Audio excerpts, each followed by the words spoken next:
രാജ്യത്തിന്റെ യുവശക്തിയെ ആശയക്കുഴപ്പത്തിന്റെ കെണിയിൽ വീഴാൻ അനുവദിക്കില്ല എന്നാണ് അദ്ദേഹം രാജിക്കുറിപ്പിൽ വ്യക്തമാക്കിയിരിക്കുന്നത്. അതായത് ഈ സമരത്തിലുടനീളം നമ്മൾ ഈ റൈറ്റ് സൈഡിലുടനീളം ചർച്ച ചെയ്ത അതേ വിഷയം തന്നെയാണ്.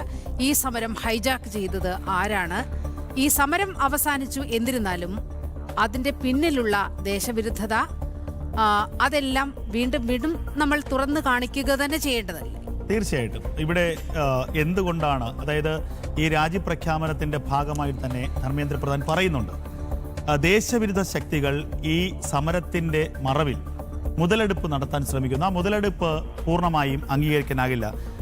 നമുക്കറിയാമല്ലോ, ഒരു 4-5 ദിവസമായി രാജ്യതലസ്ഥാനത്ത് അരങ്ങേറുന്ന അക്രമ സംഭവങ്ങൾ എത്രമാത്രം ഗൗരവമുള്ളതാണ് എന്ന് രാജ്യത്തിലെ മാധ്യമങ്ങളൊക്കെ തന്നെ രാജ്യത്തിൻ്റെ വിവിധ മേഖലകളിൽ ആ ദൃശ്യങ്ങൾ കാണിച്ചതാണ്. പക്ഷേ കേരളത്തിൽ സംഭവിച്ചതെന്താ? കേരളത്തിൽ ജനം ടിവിയും വിരലിലെണ്ണാവുന്ന ചില സോഷ്യൽ മീഡിയ ഹാൻഡിലുകളുമല്ലാതെ ഒരൊറ്റ മലയാളത്തിലെ മുഖ്യധാരാ മാധ്യമങ്ങൾ ഈ സമരത്തിന് പിന്നിലെ അക്രമങ്ങൾ തുറന്നു കാട്ടിയില്ല. ഇന്ന് പിസ വിതരണക്കാരനായ ഒരു ചെറുപ്പക്കാരനെ ആക്രമിക്കുന്നത് കണ്ടില്ലേ?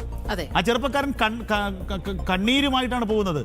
അപ്പോൾ ഇതിൽ ബഹുഭൂരിപക്ഷവും വന്നത് ക്രിമിനലുകളാണ്, രാജ്യത്തെ നശിപ്പിക്കാനുള്ള ശക്തികളാണ്. മലയാളിയായിട്ടുള്ള ഒരു വിദ്യാർത്ഥി പറഞ്ഞ് നമ്മൾ കണ്ടിട്ടില്ലേ, ഞാൻ വന്നത് ഒരു പ്രത്യേക കോസിന് വേണ്ടിയാണ്, ഞങ്ങളൊരു ലക്ഷ്യത്തിന് വേണ്ടിയാണ് വന്നത്. പക്ഷെ ഇവിടെ നടക്കുന്നത്, അവിടെ മദ്യവും കഞ്ചാവും ഒക്കെ യഥേഷ്ടം ഒഴുക്കിക്കൊണ്ട് ഈ പറയുന്ന അഴിഞ്ഞാടുകയാണ് തെരുവുകളിൽ.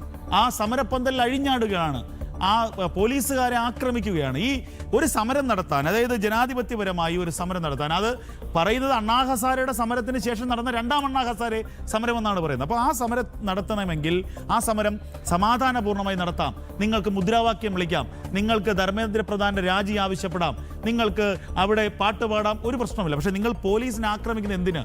നിങ്ങൾ പോലീസിൻ്റെ ബാരിക്കേഡുകളെ തകർക്കുന്ന എന്തിന്? നിങ്ങൾ ബോലോ തക്ബീർ വിളിക്കുന്ന എന്തിന്?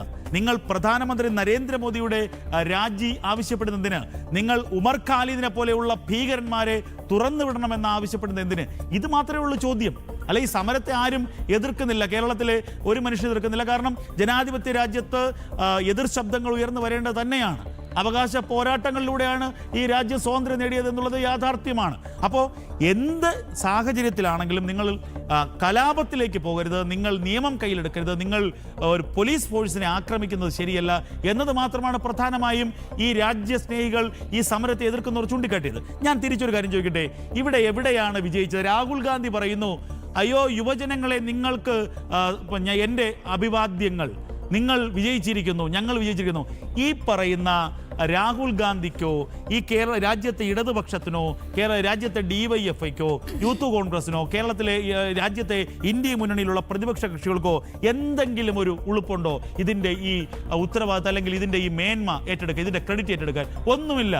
കുറേ വിദ്യാർത്ഥികൾ നടത്തിയ സമരം, ആ സമരം ഒരു ഘട്ടത്തിൽ ദേശവിരുദ്ധ ശക്തികൾ ഏറ്റെടുക്കുകയും അതിന് വൻതോതിലുള്ള ഫണ്ടിങ്, ഞാനതിന് വിദേശ ഫണ്ടിങ് എന്ന് പറയുന്നില്ല, ഈ ആയിരക്കണക്കിന് ആൾക്കാർക്ക് ദിവസം 3 നേരം 4 നേരം ആഹാരവും യഥേഷ്ടം ഭക്ഷണവും മദ്യവും ഒക്കെ ലഭിക്കുന്ന സാഹചര്യമുണ്ടെങ്കിൽ അതിൻ്റെ പിന്നിൽ ഫണ്ടിങ് ഉണ്ട്. അത് നടത്തിക്കൊണ്ട് രാജ്യത്തിൻ്റെ സമാധാനം, പ്രത്യേകിച്ച് രാജ്യതലസ്ഥാനത്തിൻ്റെ സമാധാനം നഷ്ടപ്പെടുന്നൊരു ഘട്ടമെത്തിയപ്പോൾ ഒരു കോംപ്രമൈസിന് കേന്ദ്ര സർക്കാർ തയ്യാറായി. ധർമ്മേന്ദ്ര പ്രധാൻ രാജിവെച്ചു. ഞാൻ വീണ്ടും ചോദിക്കട്ടെ, അന്തസ്സുണ്ടോ? പഞ്ചാബിലെ സ്കൂൾ എന്താ പറയുന്നത് പരീക്ഷ ചോദ്യപേപ്പർ ചോർന്നു, അവിടുത്തെ വിദ്യാഭ്യാസ മന്ത്രി രാജിവെക്കുമോ? കർണാടകയിൽ വലിയ പ്രശ്നം നടക്കുക, അവിടുത്തെ ചോദ്യപേപ്പർ ചോർന്നു, അവിടെ നടക്കുമോ?